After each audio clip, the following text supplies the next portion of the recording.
La présentation d'un mémoire est censée ponctuer, si possible avec panache, la fin des études. Mais évidemment, avant, il faut l'écrire. Et le format recherche de la littérature m'est assez familier de par mes études d'ostéo, mes études de kiné, et que ce soit en cours ou sur Instagram, on me demande tous les jours des sujets de mémoire. Je sais pas pourquoi on me demande à moi, bref. Je me suis dit que ce serait intéressant de vous partager des astuces pour éviter les embûches, que ce soit avant de faire votre mémoire ou pendant que vous êtes en train de l'écrire. À travers un processus de 4 étapes, pendant lesquelles je vous expliquerai pourquoi c'est important, ces étapes, et comment faire pour se simplifier la vie.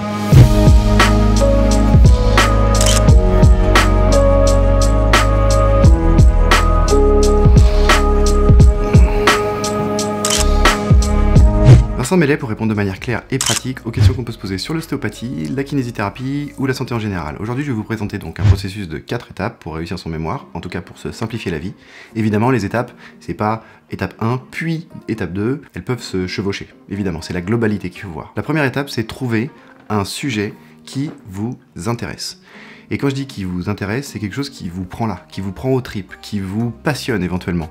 Et pourquoi c'est hyper important ça? C'est hyper important parce que on a vite fait de laisser tomber, on a vite fait de mettre de côté, et si ça vous prend là, vous allez toujours être curieux parce que ça vous passionne. Alors comment faire? Quand on est au stade du choix du sujet, eh bien la plupart du temps, on a une petite, dans le pire des cas, on a une petite expérience de terrain, et là, ce qu'il faut faire, c'est débloquer la qualité suprême du moment, c'est-à-dire la curiosité. En débloquant la curiosité, vous allez avoir des questions. En ayant des questions, soit à vos maîtres de stage, soit à vos patients, eh bien, vous foncez, vous posez des questions, Et si vos questions ont peu ou pas de réponses, en tout cas des réponses qui n'arrivent pas à vous satisfaire, qui vous frustrent un petit peu, eh bien, à ce moment-là, on fonce. La deuxième chose, c'est de trouver un sujet qui a suffisamment de sources pour pouvoir appuyer vos propos. Suffisamment de sources pour pouvoir utiliser ces sources pour la rédaction. Pourquoi c'est important? Parce que chaque chose que vous allez dire, chaque chose que vous allez avancer, chaque notion que vous allez utiliser, elle devra avoir une source. Elle devra avoir une ou plusieurs sources d'ailleurs.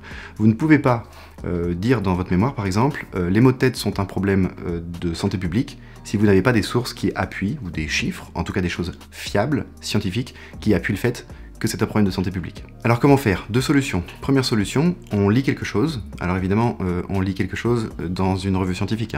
On s'intéresse à la fiabilité du propos, et on peut tirer ce propos pour l'écrire dans notre mémoire. Si c'est hyper fiable, on dit que c'est hyper fiable. Si c'est pas hyper fiable, eh bien on dit que c'est pas hyper fiable. C'est aussi simple que ça. On a le droit de citer une source en disant bah, c'est moyennement fiable, ou alors on a eu l'exemple d'une seule personne qui a trouvé que. Et la deuxième solution, c'est, bah, vous avez un plan. Et dans votre plan, vous avez besoin d'une notion. Vous avez besoin de quelque chose à dire dans votre plan, parce que le plan a un certain sens. Et bien dans ce cas-là, on fait le chemin inverse. Vous avez besoin de dire, par exemple, que les maux de tête sont un problème de santé publique, et bien vous allez chercher des sources fiables pour avoir plusieurs preuves que c'est un problème de santé publique. En résumé, soit vous avez besoin de dire quelque chose et vous allez chercher la source, soit vous lisez, vous trouvez quelque chose, et vous pouvez extraire la notion. Dans le petit 2, on a donc dit qu'il fallait qu'il y ait suffisamment de sources, et dans le petit 3, je dirais qu'il faut qu'il y ait quelques lacunes. Quelques lacunes au sens où il manque certaines réponses, ou alors il y a des nouveautés. Et pourquoi c'est important? C'est important pour plusieurs raisons. La première raison, c'est qu'un thème de mémoire intéressant, un thème de mémoire, j'allais dire, réussi, c'est une problématique. C'est donc une question. C'est pas juste la tendinite, ou la migraine, ou le scanner. Ça, c'est pas intéressant. Ce qui est intéressant, c'est de poser une question. En posant une question, on met en concordance ou on met en opposition, bref, on cherche un lien entre deux notions. Est-ce que le repos peut aider à soigner la douleur d'une tendinite? Ça, c'est une question. Ce qui veut dire qu'on a deux choses à développer. Le repos, qu'est-ce que c'est? Et la tendinite, enfin en tout cas la douleur de la tendinite, qu'est-ce que c'est? Est-ce qu'il y a un lien entre les deux? Ensuite, la deuxième raison, c'est que s'il manque des données dans la littérature, eh bien c'est un petit peu excitant. Évidemment, ça va être un peu excitant de ne pas avoir les réponses. Ça, évidemment, on en revient au premier point, qui est un thème intéressant, qui va vous stimuler. Alors, comment faire? D'une manière relativement simple, je suggérerais d'aller regarder les plus grosses revues de la littérature, et surtout les plus récentes. Et vous allez voir directement dans la conclusion de l'article scientifique, ce que les auteurs suggèrent. Généralement, ils suggèrent soit un consensus donc à un instant T. Par exemple, on tombe sur une étude de 2017 et on se dit tel consensus est là en 2017. En revanche, c'était il y a 3 ans. Qu'est-ce qui a été dit entre-temps? Si rien n'a été dit, eh bien on va voir dans la suite de la conclusion, et généralement dans la suite de la conclusion, il y a marqué ça mériterait quand même qu'on aille un petit peu creuser tel ou tel thème, parce qu'on n'a pas encore les réponses à telle ou telle question.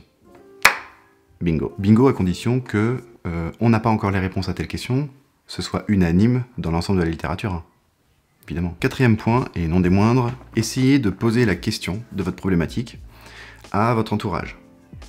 Si la réponse est trop simple ou trop compliquée, c'est souvent un bon point pour vous. Quand je dis entourage, eh bien c'est à la fois le monde professionnel, des professionnels de santé, ou même si c'est pour un mémoire de droit, hein, c'est pas un problème, des professionnels, ou des patients, ou des clients, et à la fois votre entourage personnel, vos amis, votre famille. Donc en gros, vous faites cette étude, vous posez votre question, la problématique de votre mémoire à votre entourage, et vous voyez un petit peu quelles sont les réponses. Est-ce que ce sont des réponses qui sont hyper péremptoires? Oui, non.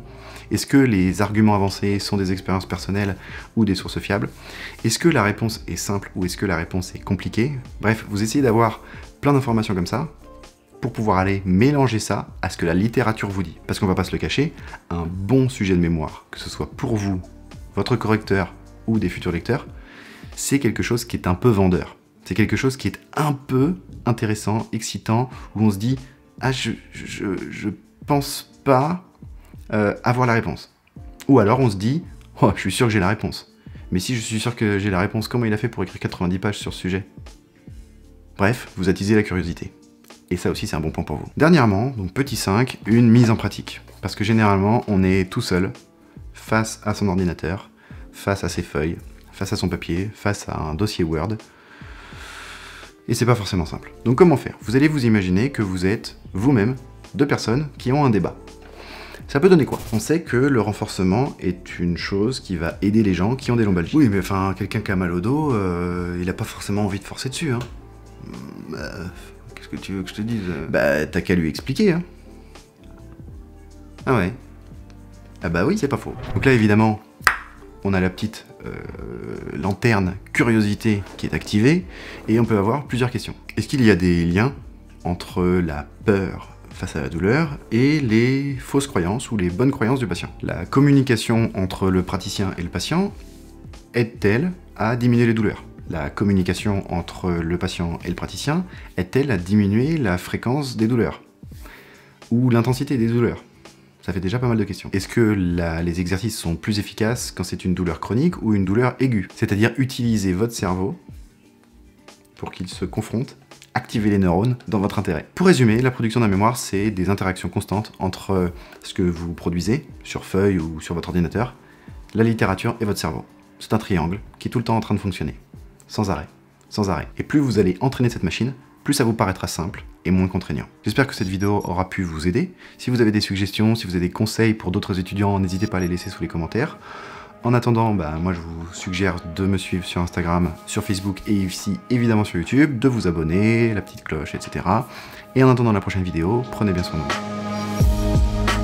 Dernière chose, n'hésitez pas aussi à vous documenter. Il y a cet excellent bouquin d'Arnaud de la Fontaine, qui s'appelle « Réussir la démarche de recherche universitaire en kiné et en thérapie manuelle ». C'est un bouquin qui est hyper riche et qui va vous aider quelles que soient vos études. Donc ça, quand même, c'est important. C'est ça qui était en décoration derrière.